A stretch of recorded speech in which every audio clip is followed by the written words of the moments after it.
ordinary person with an interpretation of faith and life, community, what it is to be a human being, I guess.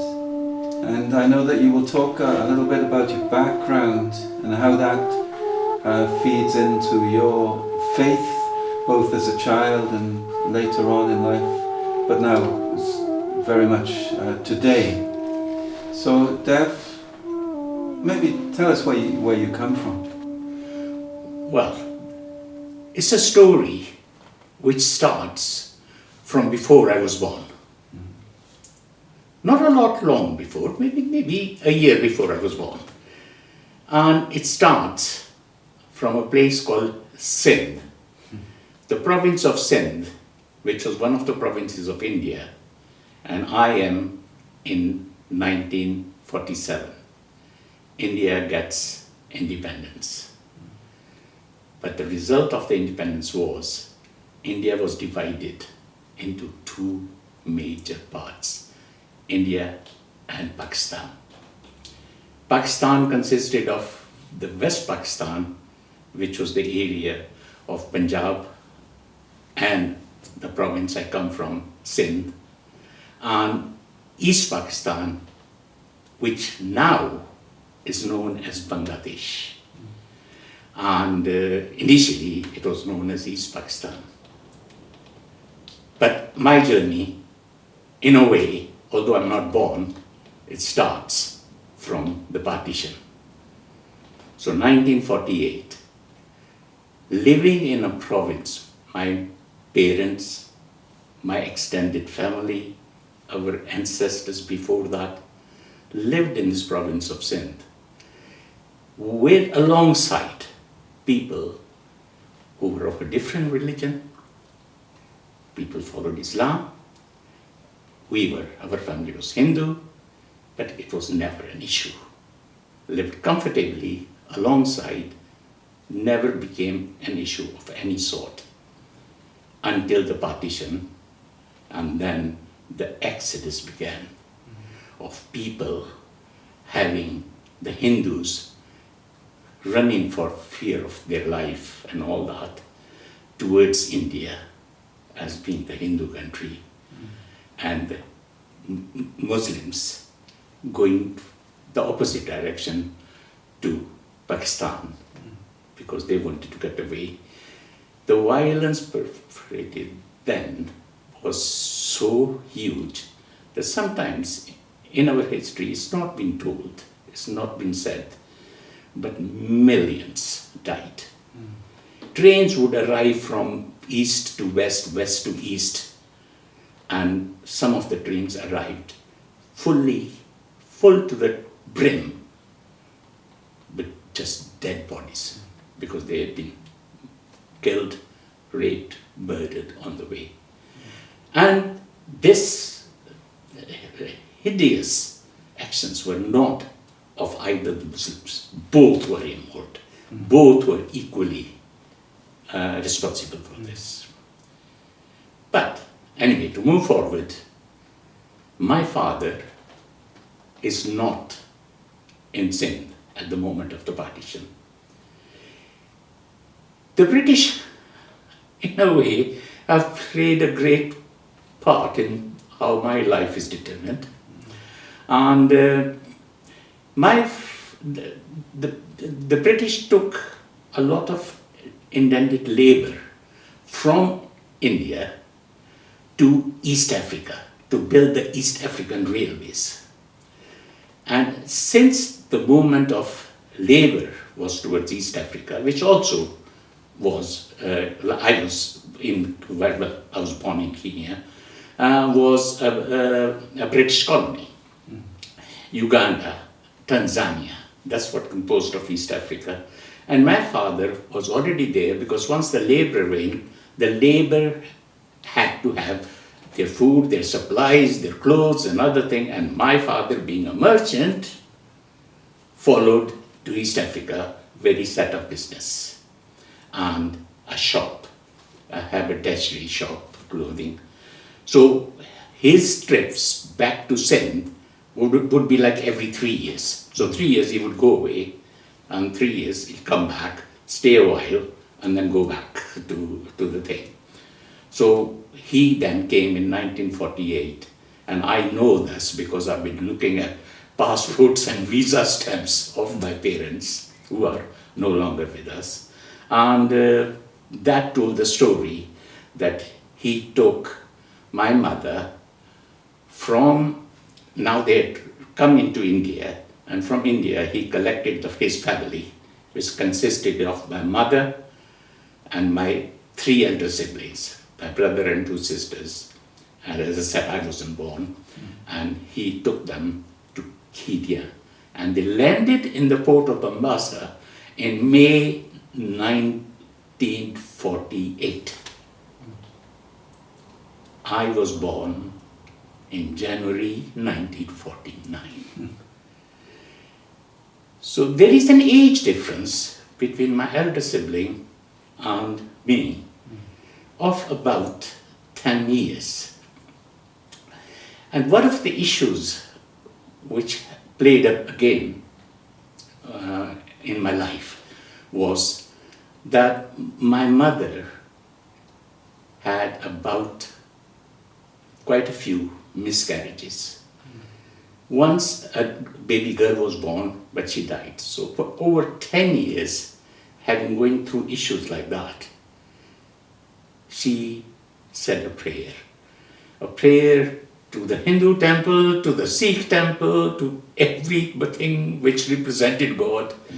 Please God, give me a son, give me a child, whole, or if it's your wish now, then don't, right? But if I have a child who's whole, complete, and lives, I will make him a child of the temple. And her last prayer was at a Sikh Gurudwara, and I was born, and so I was made a child, a Sikh child of the temple. And that's where my journey begins of faith, right from the day of birth.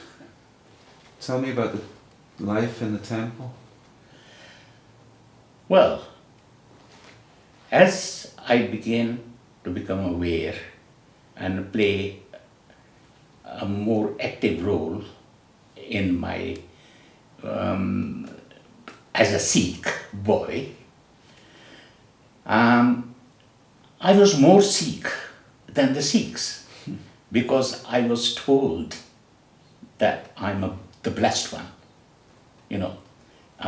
this is your place in the service of God as a Sikh. And as it happened, in the town where we lived, in Eldoret, there were mosques, there were Jamaat Khanas, which a certain sect follow, there were mandirs or temples for the Hindus, and there was one Gurudwara, the temple for the Sikhs. Everybody got quite along fine. There were never any issues, not that I was aware of as a child, and everything was hunky-dory.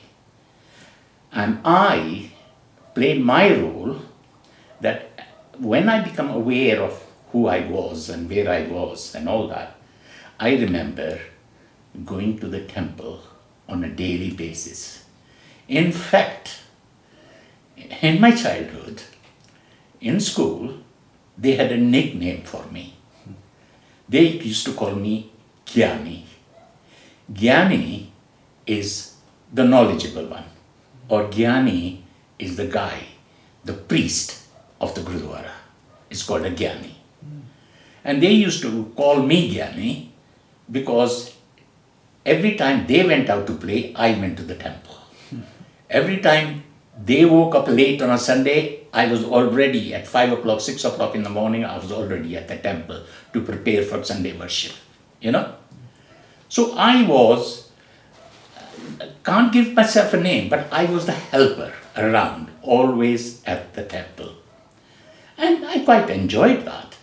And this was how I became an active sort of Sikh faith. And I also, the Gyani, now the real Gyani, I used to take lessons from him for reading the holy book. Because the holy book is written in Gurmukhi, which is not quite Punjabi. So it's sort of a language which needs to be understood. And I used to read Gurmukhi, the holy book, which we call the Guru Granth Sahib, and he would explain to me what this meant or what that meant, and take me through the learning of the Sikh religion and all that. And one of the main things of Sikhism is, the main pillar of Sikhism is you can serve your God through seva. Seva is the word for service. It is in the service that you serve God. So you got to do sevas. So the longer I was at the temple, the longer I did things around there, I was doing my seva, and which obviously took up a lot of my time, but naturally I was quite interested in reading, in books. In fact, my parents used to tell me, put them down. Can you just stop studying, stop looking? So I was told the opposite for most students get said, have you done your homework? No, I didn't have to be told. I was just quite engrossed in that. And I had this faith. Now I call it blind faith, but faith that so much faith. I'll give you an example of how much faith I had and what. We had a mantelpiece clock in the house, and which on either side of the clock, there were two round things where you could put pictures. And in one of the pictures, there were two men in those pictures. One went on this one, and this is a different one on the other one. And I was told that that is the picture of Guru Nanak, the first gurus of the Sikhs. And I used to bow down to the picture, pray to the picture. That was my source of inspiration. But since the other picture was there, he must be something as well. So I used to pray to him. As later on I found out that that picture was of Mahatma Gandhi. Okay. So he wasn't a religious leader as such. But you believed. You believed. If there was two pictures, you might as well bow down to both of them just in case. And so grows the Sindhi boy as a Sikh in Eldoret in Kenya. And then the Gurdwara we had was called a Ramgriya Gurdwara. Basically Ramgriya means, it says the temple which was built by the people whose profession was a blacksmith and carpenters. So that was the Ramgriya Gurdwara. And fine. And one day, there is another Gurdwara built 300 yards away. And I said to my father, why are they building another Gurdwara? This is a small town. We've got a Gurdwara, a huge big Gurdwara. Why is this other Gurdwara being built? And he said, oh, they are of a different profession. So this Gurdwara is the Singh Sabha Gurdwara. Don't worry about the names. Singh Sabha, that's Ramgariya Gurdwara. And obviously, it's the same people, the same friends. Now the congregation is divided into two. And I think, this does not make sense anymore now. I was a Sikh, we had a Sikh Gurdwara. Now we've got two Gurdwaras. Which one are we following? Which? And suddenly I realized that politics and whatever had broken one committee, one society of the Sikhs into two societies and two Gurdwaras. And that did not make sense to me. It jarred me. But I still carried on my prayers 3 times a day, morning, evening at 7 o'clock, and one before going to bed. regularly recited the Japji Sahib, which is the prayer of the morning, which I literally consists of 38 verses, and I knew it by heart, So sometimes instead of just reading it, I would just sit down and read it. And then it became that I carried on with this practice, and it reached a stage I was saying, why am I saying the same thing over and over and over again? What purpose does it serve? Why am I saying it? I'm saying it now. It's become a ritual now. This doesn't make sense to me. But I couldn't stop saying it or saying the prayers, because every time I didn't say a prayer, morning, evening, or the late night one, I felt guilty. The guilt killed me, right? So I would carry on. And this carried on, and I used to have long hair as one of the requirements of the Sikh. I used to wear a turban, and 5 Ks which the Sikhs are supposed to follow, the hair, the kanga, which is the comb, the kacha, which is a special type of underwear, the kirpan, which was for you to defend you. It was built on, and the kara, which initially, which I still wear up to today. Oh. This particular one has not been on, but a kara has been on my hand from the day I was born, right, till today. They used to cut the old one off, put the new one on, What does it symbolize? It symbolizes as one of the kangas, Ks, which we follow, but in days gone by, the Sikhs were persecuted by the Muslims,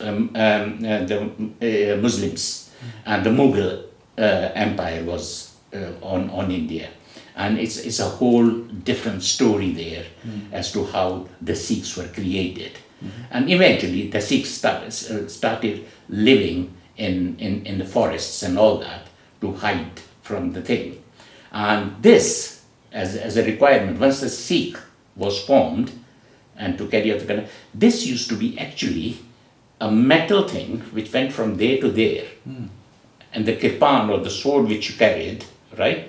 So, and you carried a comb, you had long hair, and the reason Sikhs were born, because they were formed by the 10th Guru. 9th Guru was the father of the 10th Guru. The Gurus from number 1 to 10, and 10 being the last Guru, who then eventually said, from now on, there will be no more Gurus. The Guru Granth Sahib, the holy book with the scriptures, that is your Guru. Guru means teacher. So when the 9th Guru was being converted or being forced to convert to Islam, as the leader of a sect, of group of people, they thought, the Mughals or the kings in that time thought that if you convert the leader, the rest will follow. It's easier doing it that way than trying to go to the people, But obviously he wouldn't convert. So they beheaded him. And after they had beheaded him, they asked, come, ones who followed him, he said he was your leader, come and claim his head and his body. Nobody from the crowd moved. Nobody moved, because they didn't want to show themselves as followers of this guy who's just been killed. Fear of their own life. And what happens? So when the 10th Guru, which was the son of this 9th Guru, was beheaded, he made a thing saying that I shall change you so much that next time when somebody says, you will not be able to deny your religion, right? And he then asked people to have long hair and carry the 5 symbols on and initiated into a proper Sikh. So he said, I'll change you so that even if you are one Sikh in 1,000,000 people, people will know who you are. And this is how Sikhism came about. So we digress. We digress into It's history. very interesting, and Yeah. there's a lot of tragedy in the story that you've told so far. These days, you talk about a faith that is deeper than religion.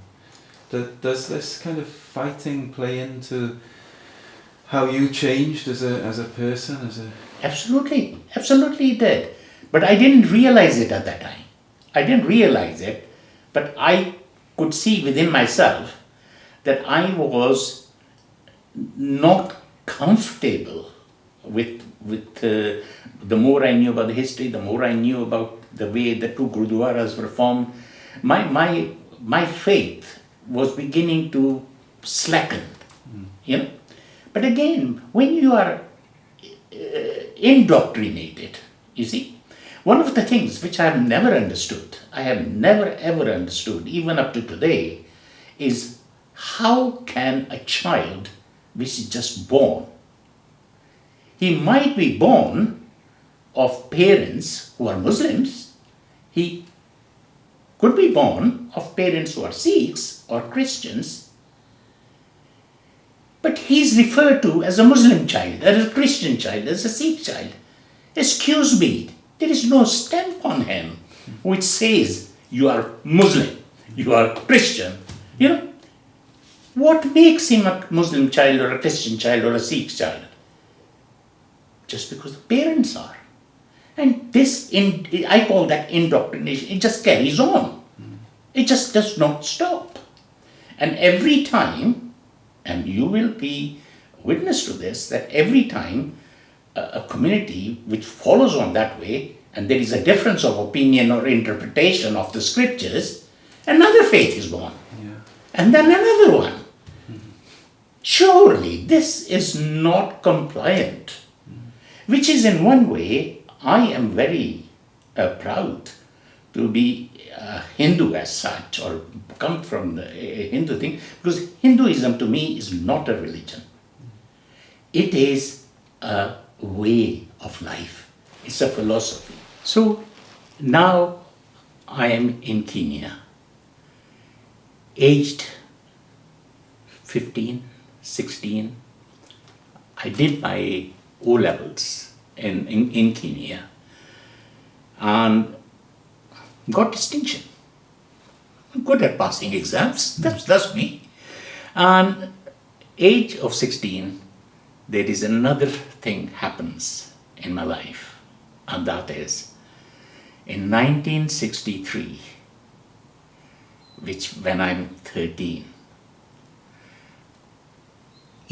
Kenya gets its independence. Now, the whole civil service and a lot of the posts, what I call the middle class, between the British and the indigenous people, the British always created a class of people who do all the work and kept the pillars of society going, you know.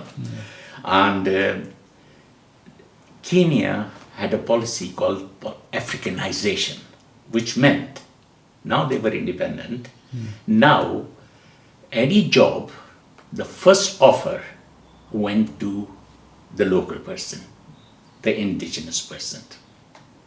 Then it was, so it didn't matter, you could change your, I had British passport. I was a British citizen, but not British citizen of the Commonwealth, you know. That is one thing my father had made. He had made me British from the day one. I had a British passport right from the start. Anyway, the policy of Africanization meant that my father had passed away by now. And my brother, who was the eldest brother, the eldest of the family, who was supporting not only his wife and his 5 children, but he's supporting us siblings as well, because after me there were 2 other girls born into the family, my 2 younger sisters, and he was the support, but he lost his job in the railways. He lost his job in the railways. How can he support the family? And that was also the time there was a lot of migration towards England, to Britain. And he was one of those who traveled by a cargo ship in sort of the 1965 era. He came to England to start work here. And my mother, with my younger siblings, went to her family in India, where they had settled. And my sister-in-law, my brother's family, went to another part of India. She went to her parents' family to stay there. I was alone in Kenya. Why I was alone, why did I choose to be alone, I still have not worked out. But I do distinctly remember 1965, I've just done my O-levels, passed with distinction, and I am here, alone. What was I thinking? Maybe I didn't know what I wanted to do. Did I want to follow my brother to England? Did I want to go to India and go to college there? Or was there a way I could stay in Kenya and maybe somebody, my brother or somebody, send me some money to support me here? I wasn't sure. And that is when I decided I'm going to get a job. And luckily, although I was not teacher trained, I got a job in a primary school teaching the younger children for a period of 6 months, which earned me enough money to buy my ticket. And I still remember the plane. It used to call UAE, I think, United Arab Airlines, or UAE, whatever. I traveled and I came to London. And that's where my life in London starts. And in a way, that brings me to a different chapter in my life.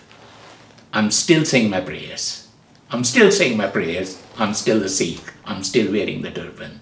So, I am in London. I am 16 years old. I arrived on a Sunday afternoon. On Monday morning, I went out onto the road and asked a stranger, "Can you tell me which is the nearest grammar school?" And I went to the grammar school which I was pointed to. Still remember the name of the headmaster, Mr. Chamberlain. Walked into his office and I said, "I want to do A-levels."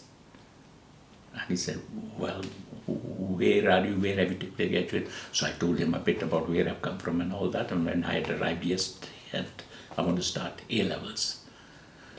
He was astounded. He just couldn't understand why. And I don't know why I asked to do A-levels, because I had to have an income. How was I going to live? How was I going to survive? I should have gone into a factory, into a job. But I didn't. But what I did was started my A-levels, and every evening I found myself a job, paying old sixpence an hour. And I did that 5 days a week. And on a Saturday, I did a whole day in the shop. It was a grocery shop. And my new life begins in London. And in the holidays and periods when I had time, I would try to get another job, whatever odd jobs came along, which would pay a little bit more. But it was always enough to keep me going and paying my way. I managed to do my 2 years of A-levels and 3 years of my HND diploma in electrical and electronics engineering, only surviving on the little money I earned in the evenings, on weekends, But to go back a little bit, at the age of 23, I had been here for 7 years, and I had a person who used to work in the same place as where I did my odd jobs and things. And he said, he was a Sikh, And obviously I could speak the language, and I was turbaned, I was a Sikh in every respect, shape and form. And still saying my prayers 3 times a day. And I then, with this particular guy, was holding a reading of the Holy Book at his house. What it means, the reading of the Holy Book, is that you go in, the reading starts, and then one person stops reading, the next person carries on. So you do it in shifts until the whole book from beginning to end is read. And I was a party. I had served my time in the temple. I knew how to read and what to read. And so he was quite glad that he found another person who could do one of the shifts and 2 of the shifts.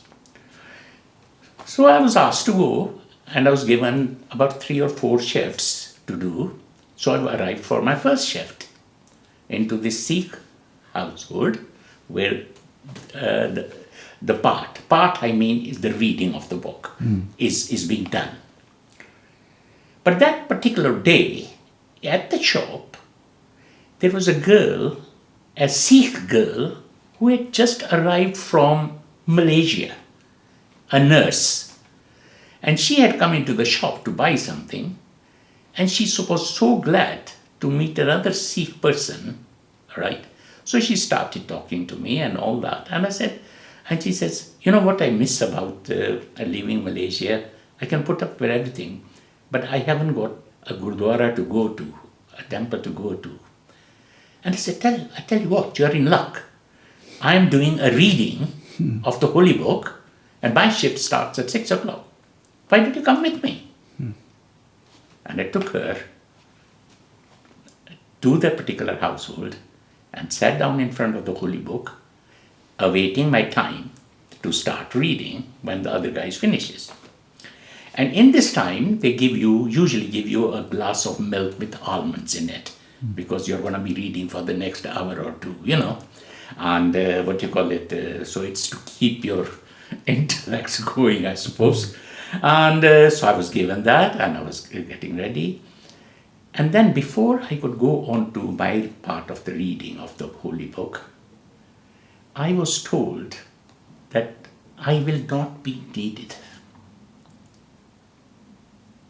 Excuse me, why?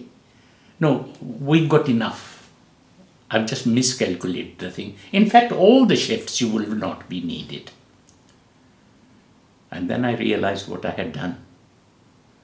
I had gone with a girl into a household, a Sikh household, a girl who's not my sister, not married to her, just a girl. I'd taken her down, and I was not a good person. Suddenly I became a good person. I was judged not a good person to read the Holy Book.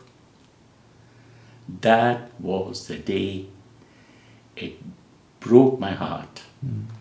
And the first thing I did the next day was went and got my hair cut. You should have seen the barber's expression, sitting down in his chair, taking the turban out, long hair fell down, and I said, cut it. And he says, how much? How many inches? I said, all of it. Just give me a haircut, And that is the time I stopped saying my prayers, cut my hair.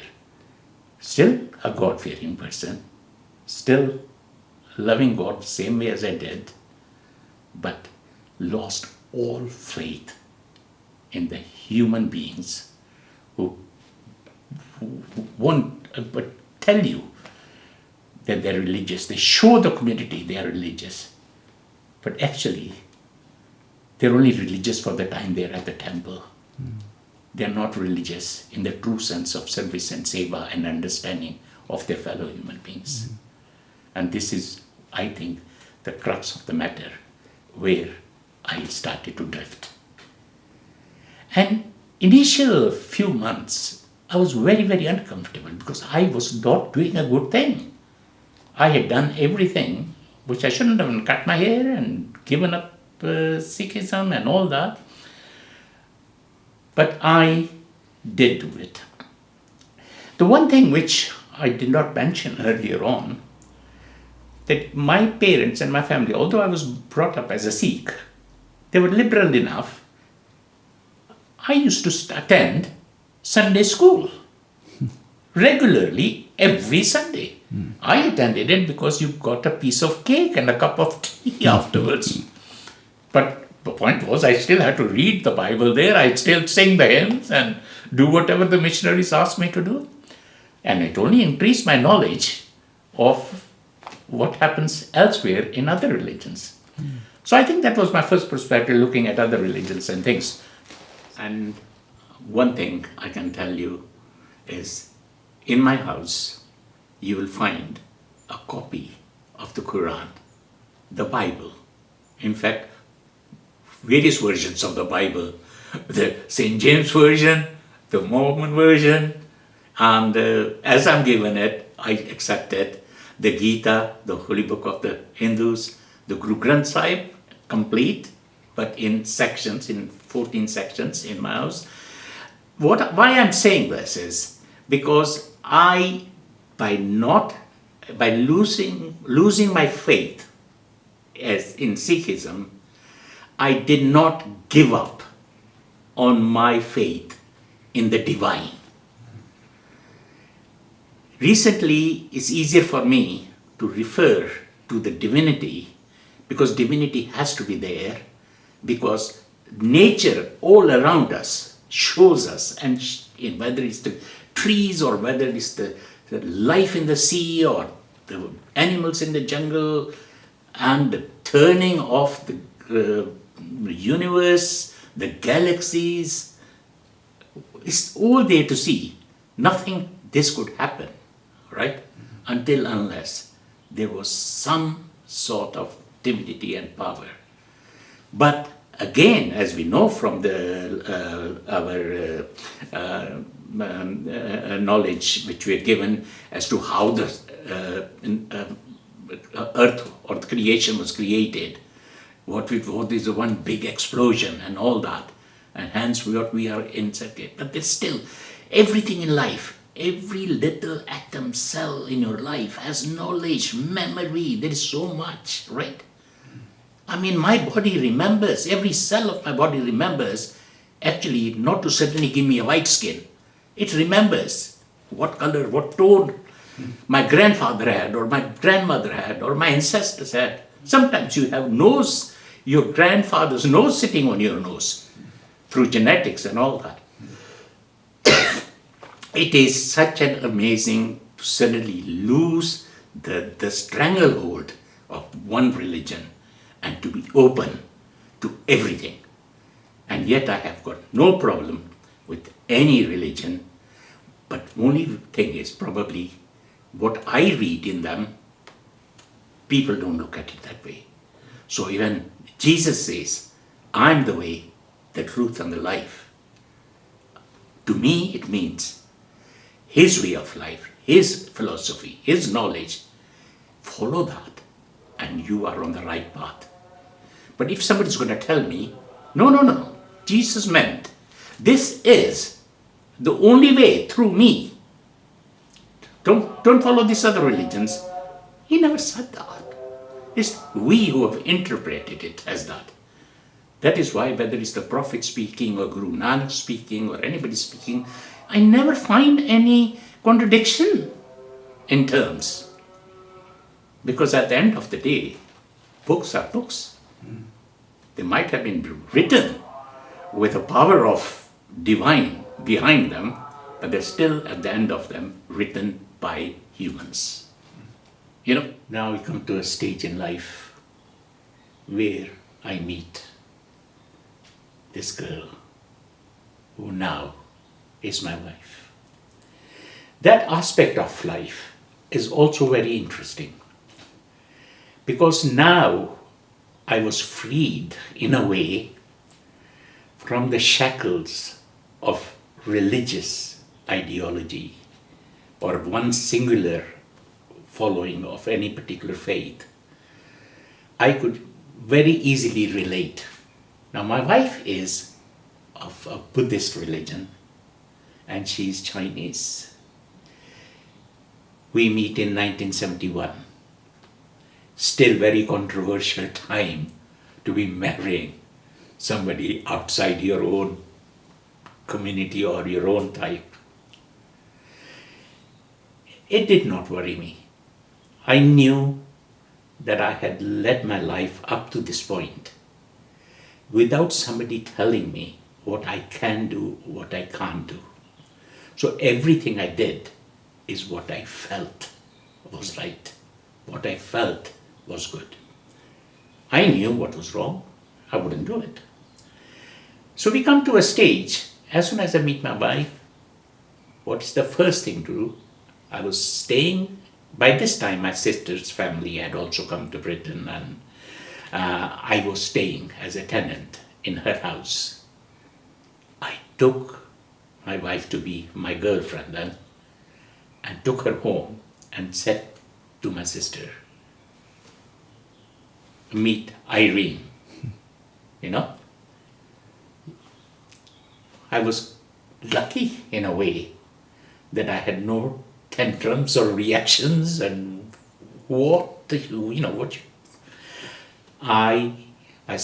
by telling my sister, I was declaring that I've got nothing to hide. Why am I hiding from people, whether they are my family or whether they are my friends or anything? Whatever I do it openly, freely, as one creation of the divine. He's my ruler, he's my commander, not the public, not the people, not the religious leaders, not religion. And that was another aspect of life which takes me into a different direction. And now I have children, a boy, he's 44, and my daughter, who is 38. I never, neither me nor my wife, never imposed any religious doctrine onto them. They were aware of what my history was, who I was, but there was no reason for them to say any prayers or to attend any religious place of worship. If they wanted to, it would have to be their own decision, not me telling them who to follow and what is the right religion, what is the wrong religion, because I don't know. And I think one of the things which has made me survive in life, because I have always said, I don't know. So my curiosity is there, my discovery is there, it's an ongoing thing to the end of my life, because it is too far, too complex, too big for me to know. So my easiest answer to everything is I don't know. This is why it surprises me sometimes when a person of a certain doctrine and somebody says, I am this is my book, and I know. Well, I consider them, if they really know, they are very lucky, because all they've done is put everything into this is it. There is no more to know. This is the beginning of life, this is the end of life. I cannot conform to that. To me, the question will always be, I don't know. I'm learning every day, I don't know.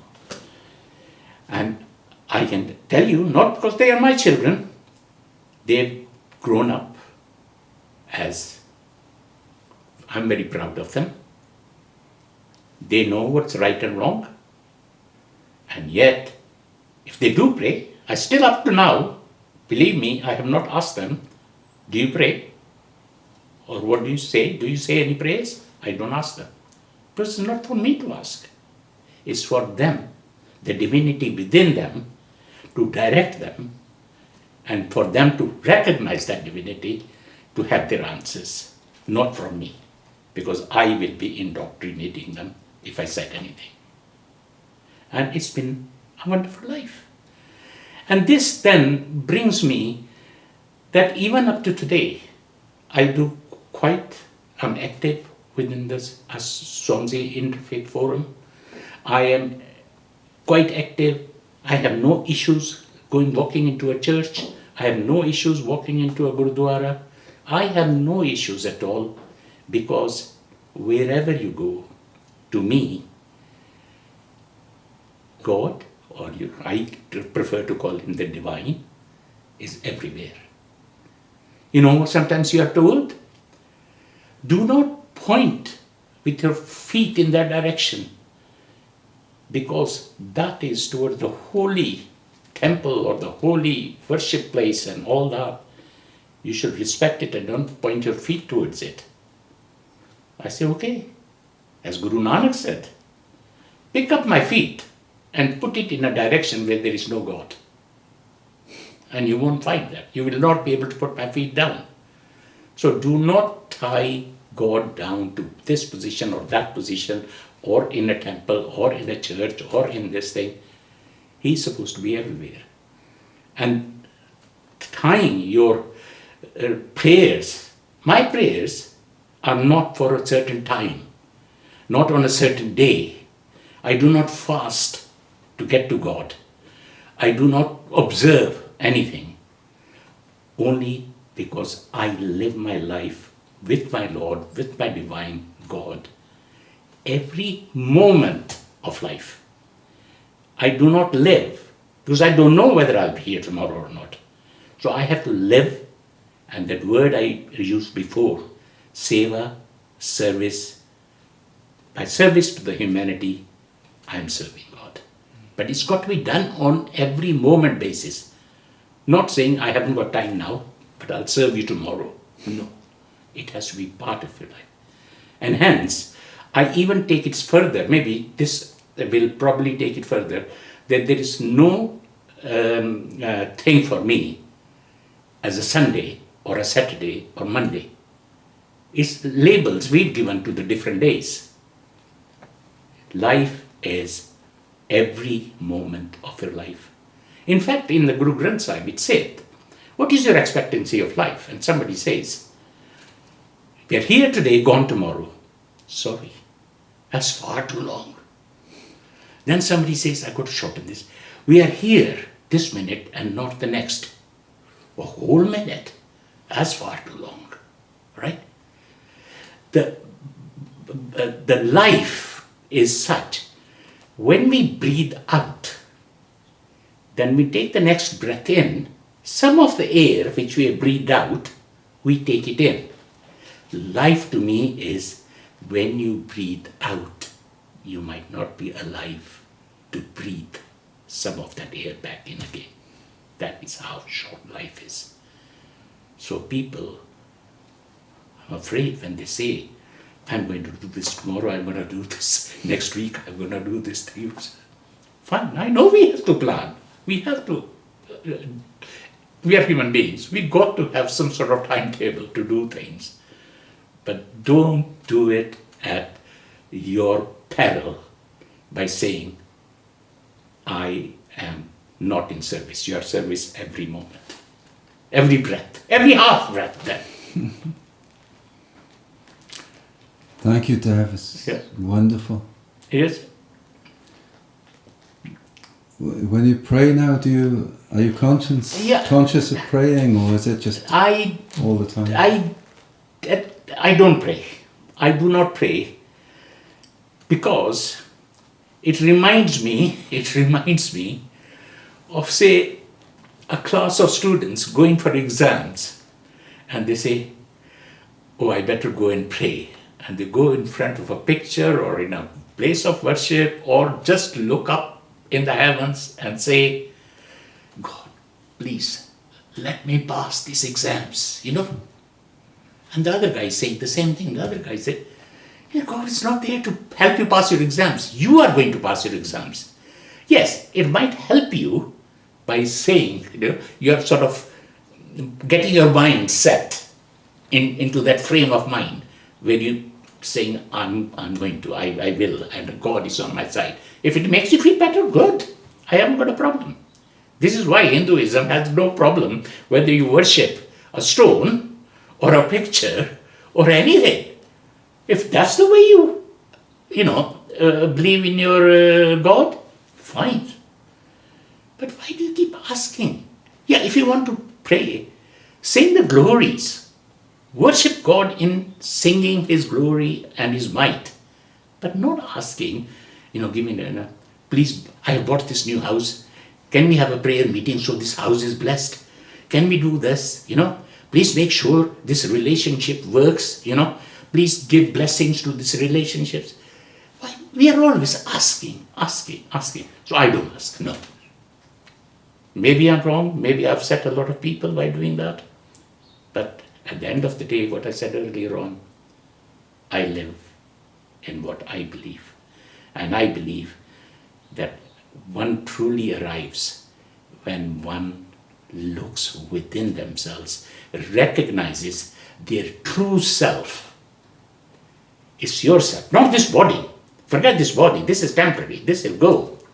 It is your inner self, And this is why I even look at the soul or the divine or whatever is in it that actually preserves you, which keeps you, which takes you further, such as that once this body is not here, that soul, that power, that light, that flame, whatever is in there becomes part of the super soul. There is no increase in the super soul, there is no decrease in it. While it's in there, you discover it. But really, all you're discovering is that super soul, which is the divine. Sometimes I talk about heaven. People talk about going to heaven. To me, a place where everything is good, everything is fantastic. There is no up and down, there is no ugliness or beauty, because everybody is in heaven on the same level. How boring. It's like an open prison. How do you get out of heaven? You'll be bored there. What gives life is the differences and the diversity of life. And instead of fighting over it, let's celebrate that diversity. That is what it's all about. Recognize yourself, recognize your human beings. Dev Aswani, thank you so much. It's a pleasure.